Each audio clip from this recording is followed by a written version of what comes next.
અલે નાખ ઉપી હતા એ એમ નહીં પણ હેઠો પાથરું જ પડ્યું. ના ના એ નહીં પડે એ પાક અલે નાખ ઉપી હતા એ એમ નહીં પણ હેઠો પાથરું જ પડ્યું.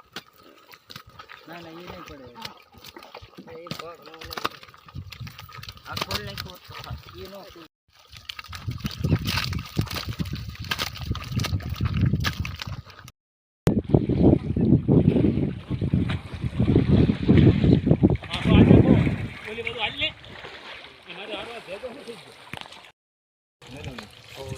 એ નો આ ઊંચીઓ બે આવવા જોઈએ.